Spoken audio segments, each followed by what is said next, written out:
I got all I want, and I got all I need, and I got everything.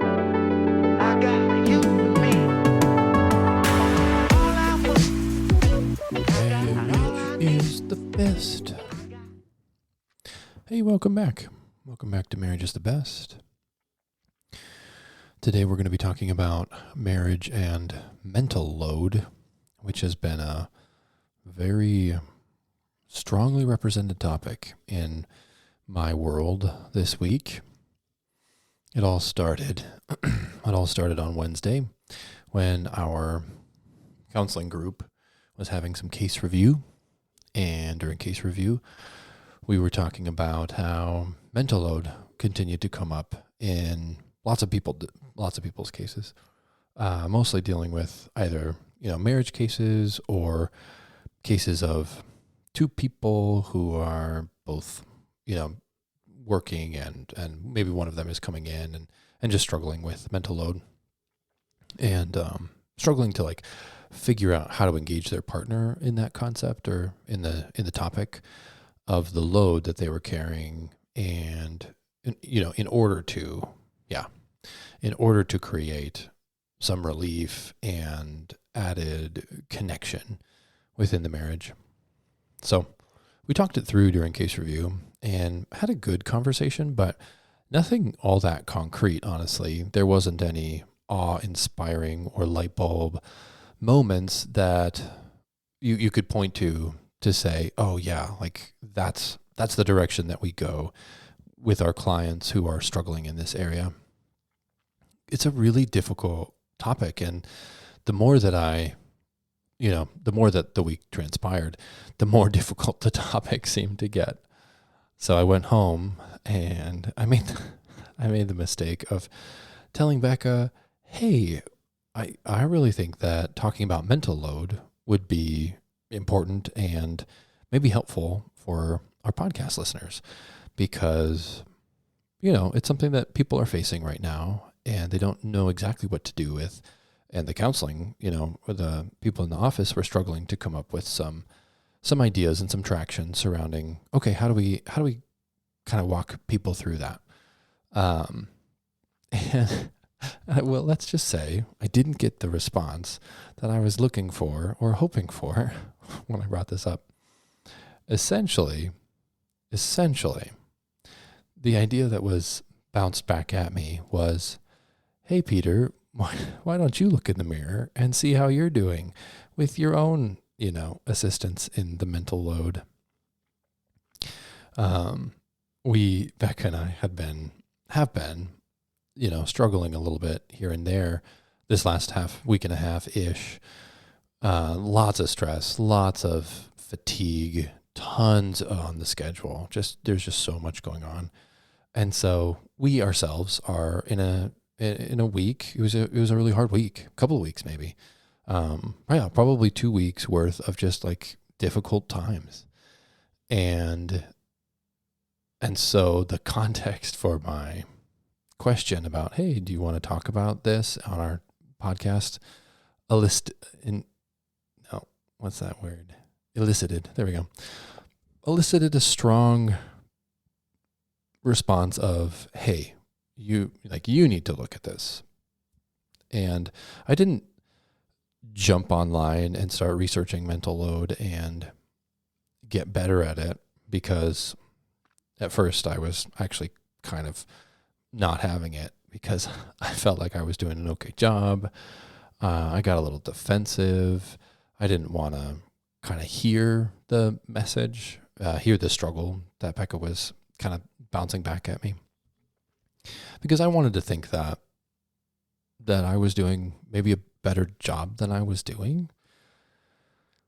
Now, come to find out that a large portion of men actually overestimate their ability to, or their contribution, that's the word. About like 40% or so men overestimate their contribution to household stuff and chores and other things that have to do with mental load.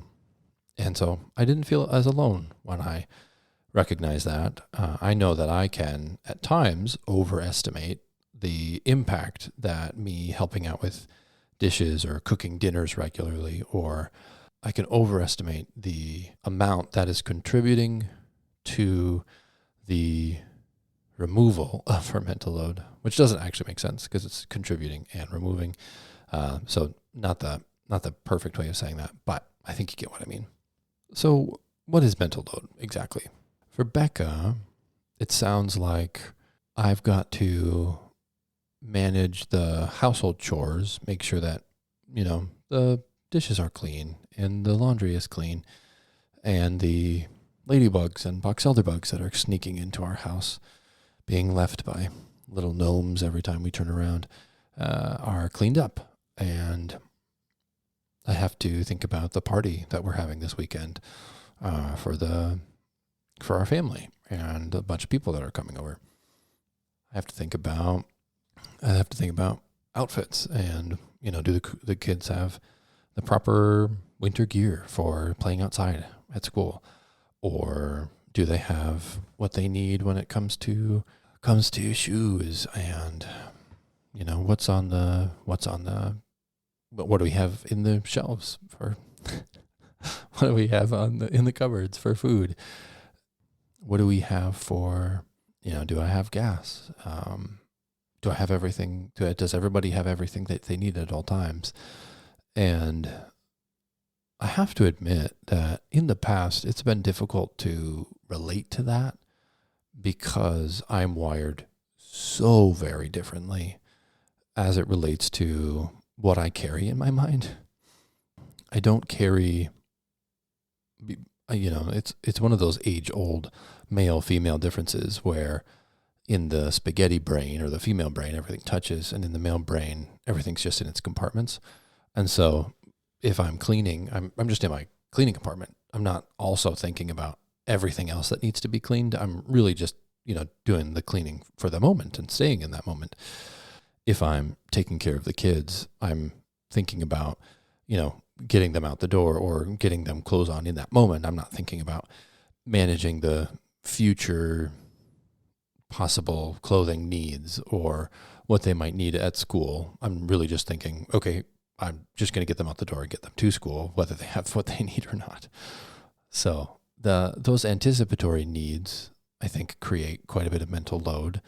The tasks and the management of the household, the chores, the scheduling, the organizing, the planning, and the executing of the whole, everybody in the house, it just weighs really heavy.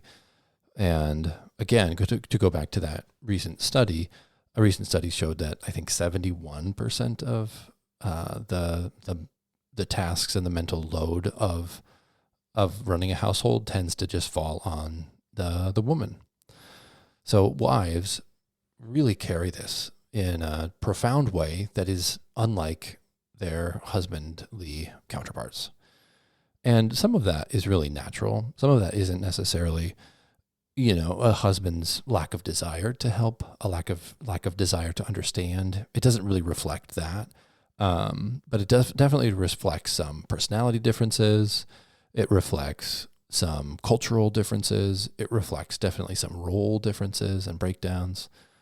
So we as men tend to overestimate our contribution, and women tend to carry the lion's share. And both are true. And both have, I think, remained true for a very, very long time. We're not breaking any new ground by talking about that, but it's just important to acknowledge that that's part of the reality of the man and woman breakdown. It's part of the reality of roles and differences and in some ways culture, and in some ways personality. Becca is deeply impacted by the reality of her mental load that she carries day by day. It impacts her mood. It impacts her, her energy levels, especially at the end of the day when we're kind of done with putting kids to bed. And, she's laid with 4 different young ladies and talked to them and tickle scratched them and maybe told them a story, or maybe pretended to be a character with one of their stuffed animals. And after giving and giving and giving, but not only just giving with the needs category, but also taking on the load of managing all of the details of the home, she's pretty wiped at the end of the day. And so because I'm not carrying the load the same way naturally, and, because I'm not carrying the load the same way, I'm usually not in that same space. I want to give more. I want to, in the sense of like, I'm maybe more ready for another conversation. I'm more ready for engaging and having our 20 minutes of conversation, or, doing something datey. And sometimes she's just not up for that, which can be difficult. It can be difficult not to interpret that as a rejection of me. If you listen to the shame and inadequacy, or the fear episode on fear and shame, we talk a lot about how that we trigger each other in our vulnerabilities, the fear and the shame. So that would be something that could cause me shame, is to say, she's not interested in communicating or connecting, or even just like talking for 20 minutes because she's been carrying all that she's been carrying for that whole time. And I just don't know that reality. I just don't know or understand what that feels like, what that sounds like, what that is like for her, until I'm, staring it in the face, and it's really apparent, and it's coming out in all of the right or wrong ways, whichever way you want to see that. So there is very clear evidence of the overwhelming mental load that she's carrying, that comes out in our relationship, and it comes out in lots of different forms, and can be very triggering for shame and inadequacy, and kind of getting back on that crazy cycle, if you will. So when Becca's mental load is overwhelmed, half of the marriage is not able to function properly. There's this sense of overwhelming loneliness, loneliness that I'm the only one carrying this, loneliness that I'm the only one seeing all of the dead box elder bugs. I'm the only one seeing the mess in the front entryway. I'm the only one seeing the ice cream on the counter. I'm the only one seeing all of the things. And when you're the only one who's aware of the needs, who's aware of the anticipation of the future needs that may crop up, the planning needs, the gifting, for the birthdays or the Christmas, what people like or don't like, packing lunches. I might put, peanut butter in number two's, second born's meal lunchbox thing, and she doesn't like peanut butter, so that would be not good for her. But Becca knows that, and she carries that, and she's really the only one. She's the only one in the whole wide world, like literally the only one in the whole world, who knows our specific set of needs, wants, desires, organizational needs, the mishaps, the messes. And all of that contribute to what she carries every day. When I don't also attempt to see all of those things that she sees and carries, it creates that loneliness. It creates a sense of disconnect. And it can actually really easily and really quickly lead to bitterness. And then, bitterness leads to resentment, and resentment leads to the horseman, and the horseman leads to divorce. So it's definitely a road that you want to avoid, this like leaving the mental load on your spouse. And really in this episode, we're really talking about the mental load of the wife. So men, I guess to address you specifically, leaving your wife alone in her mental load is going to lead to places that aren't good for your marriage. It's going to lead to places of destruction and woundedness and disconnect and distance. it'll affect your emotional connection. It'll affect the quality of the relationship, the satisfaction that you have in the relationship. It could affect your sexual relationship. It could affect all sorts of different things, just because that load creates such a fatigue that there isn't all that much room for pursuing and pouring out if your wife is left alone to carry that load by yourself.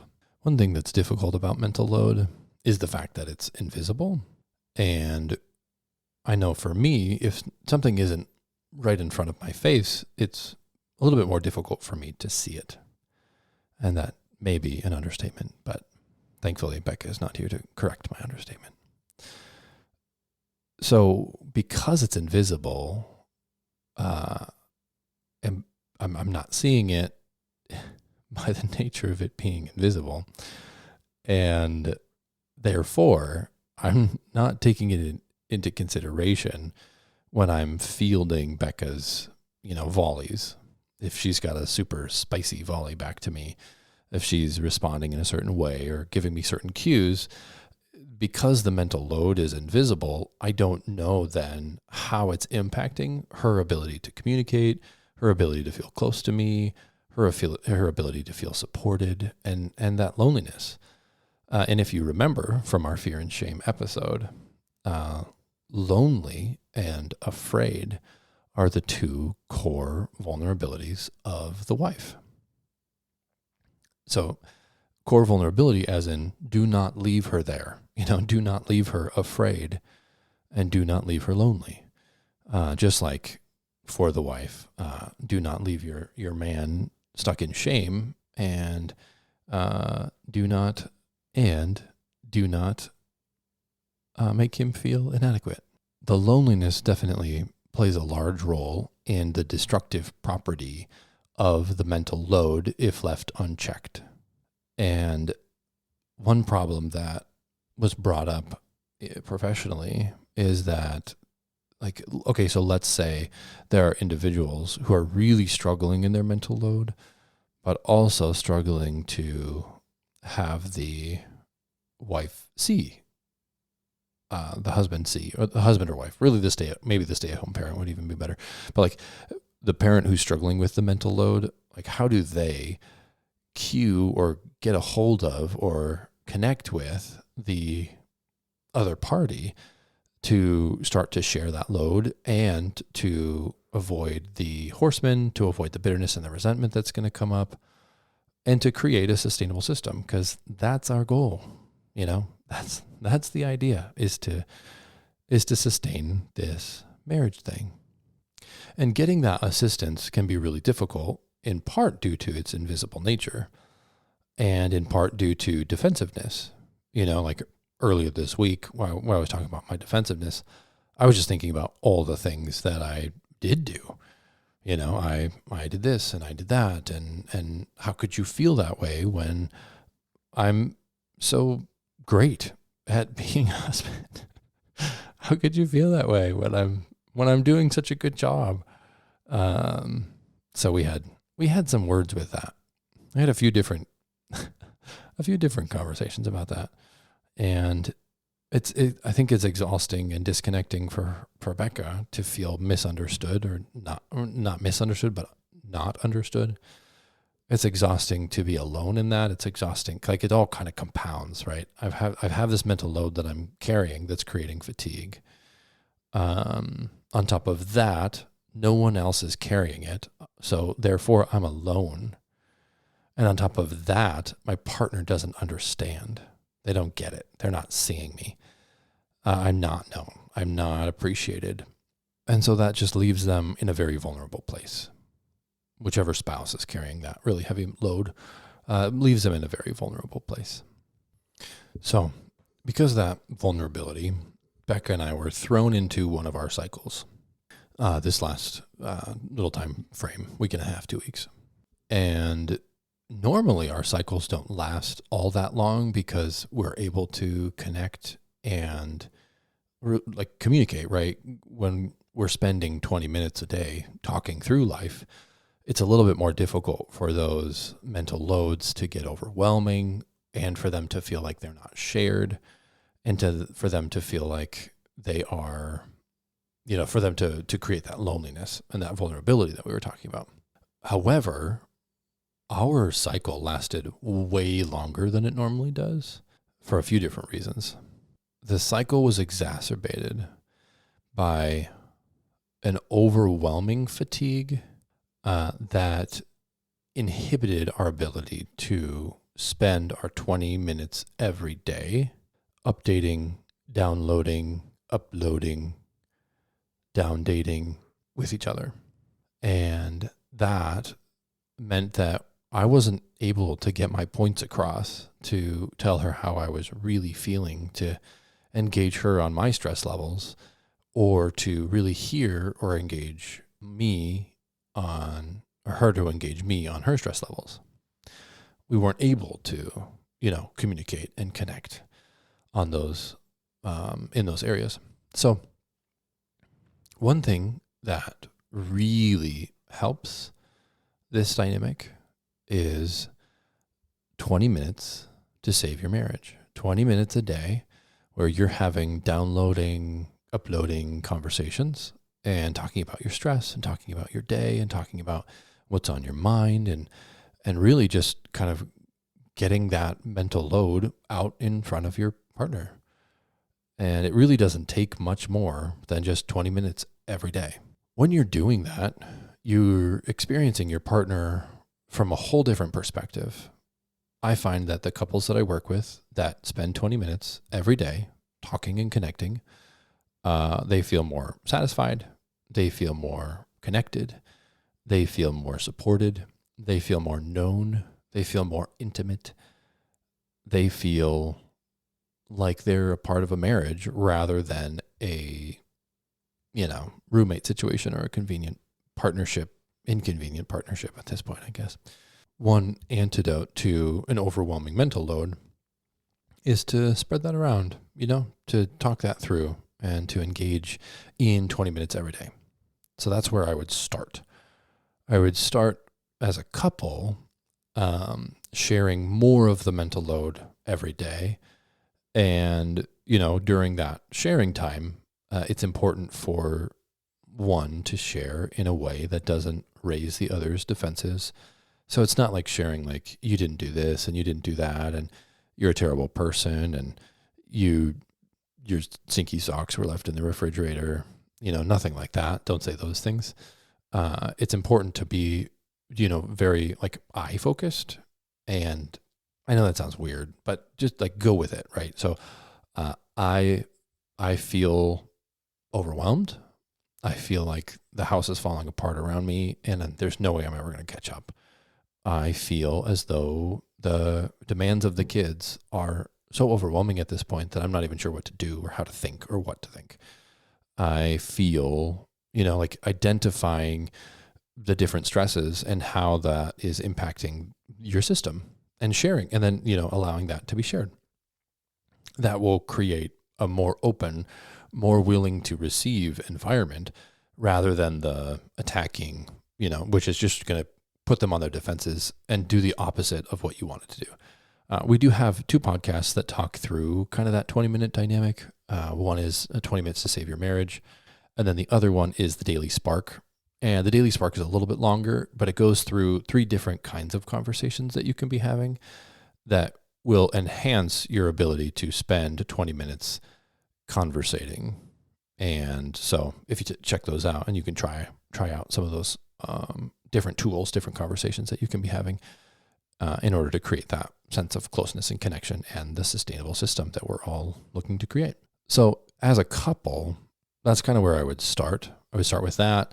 The other sustainable systems are also going to help, but less so because they're less frequent and less immediate.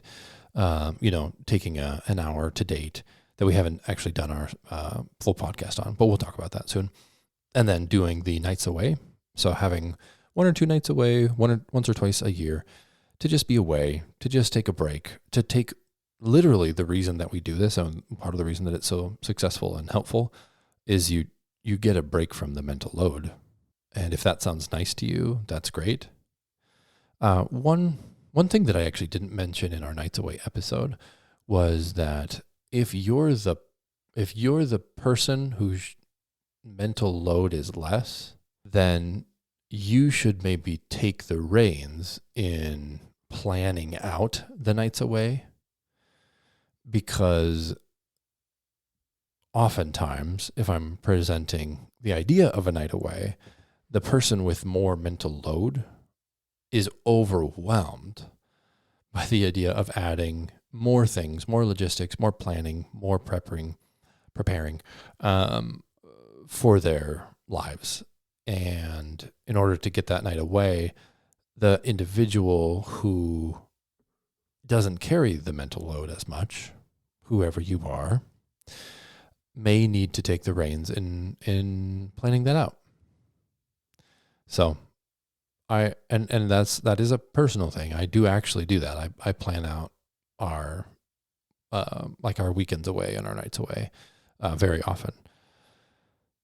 Probably mostly because Becca is so overwhelmed with all of the other logistics, and I mean, she takes care of mostly like the child care and the meal prepping, and yeah, you know what? She does a lot for those too. So it's not like I'm doing it by myself, but I do participate and make those happen. So there's your reminder for getting away and your reminder for assisting in the getting away part. Okay, so now I want to talk directly to the individual or partner that is struggling to see the mental load, this invisible labor, this invisible thing that's going on inside of your partner, struggling to connect with it, struggling maybe to understand it. For you, I think that there's maybe like a 3-step system that I would try and work. So it would go aware, expand, and act. So your first step is to become more and more aware of where your partner's at and the load that they're carrying. So sitting with them, letting them describe it, letting them, talk to you about it, engaging with them on that level, maybe even asking, hey, what's on your mind these days? Like, what's your mental load look like? What's the kilos on that baby? And just trying to kind of engage and elicit some conversation, elicit some connection surrounding the acknowledgement of the mental load. Because you're not just going to go out and change it for them. You're not going to reach in there and change all of those weights and things that they're thinking. There's no way to fix that. But when you're alone in it, you carry it much differently than when you're kind of, in it with a partner, when you're in it with your partner. So engaging with them, making them feel less lonely, making them know and acknowledge that you're aware of that load, talking to them about that. Maybe you're the one who makes sure that the 20 minutes happens because they have so much on their plate that adding that is just too much. Maybe you're just the one that pursues those 20 minutes and says, hey, this is important and we need to sit down and do this. Just like the date night, just like the nights away. And my confession is I'm really bad at planning for dates. So if Becca ever tells you that I'm not good at that, it's probably true. But that aside, maybe you're the one who just pursues the awareness building exercises. That awareness may also help you do step 2, will help you do step 2. And that would be the expanding part.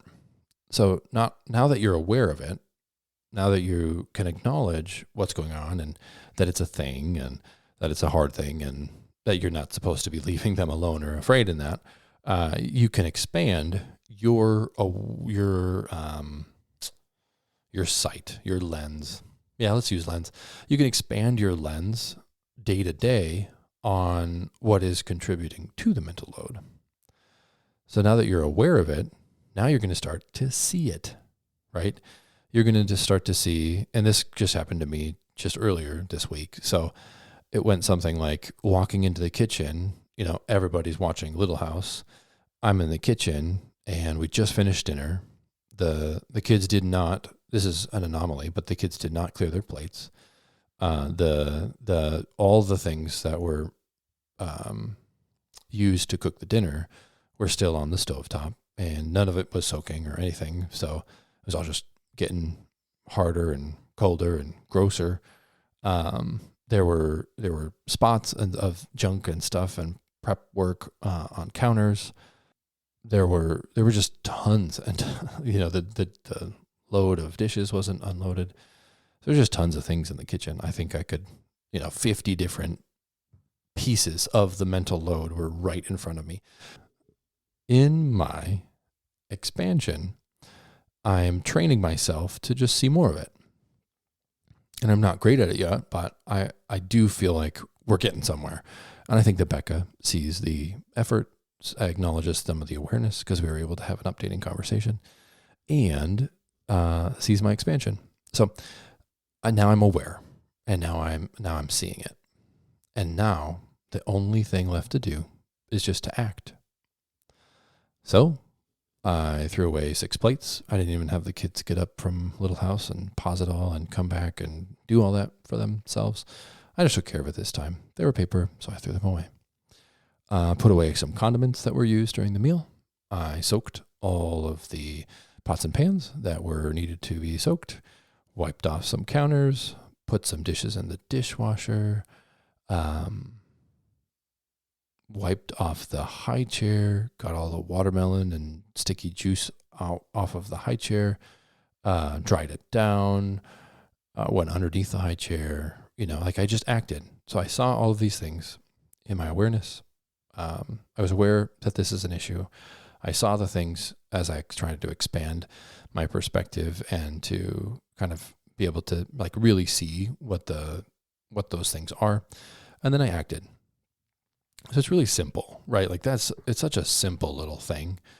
But if you begin to become aware of your mental load, I think you'll want to start to expand, aware of your partner's mental load. I think you'll want to start to expand that into your world, right? Into the living room, into the entryway. And you're going to just start to see all of the things that they are seeing, that they are carrying, that is contributing to the mental load and the fatigue and the breakdown. And that's the little system that I would work in order to address this big problem of your mental load in your marriage. Marriage. Marriage is what brings us together today. So cherish your wives, help them out with those things. Check out some of those other episodes if you want to. We do have one on bitterness and resentment and how staying far away from that is very important and helpful. We've talked about the different sustainable systems today, so go back and maybe check those out if you need a refresher or haven't checked those out yet. 20 Minutes to Save Your Marriage talks about how important those 20 minutes and how they need to be done. And then also the sustainable systems. We talk about our cruise in one of the episodes, as well as getting nights away. So yeah, tell us what you think. We've got an email address if you ever want to shoot us an email. We're actually developing currently an interview format for couples who just want to come on and share their story. So if you have an amazing marriage story or know someone with an amazing marriage story that you think would would be valuable for all of us as listeners and participators to hear, shoot them the episode link, get them in contact with us. We would love to connect with them, to talk to them, and to send them kind of the interview format. It's just going to be the same set of questions for each marriage. And we'll just, we'll dive into that sometime soon. That's probably coming in the next month. I think that's pretty much it. So thank you for listening, and we'll catch you later. Bye, everybody.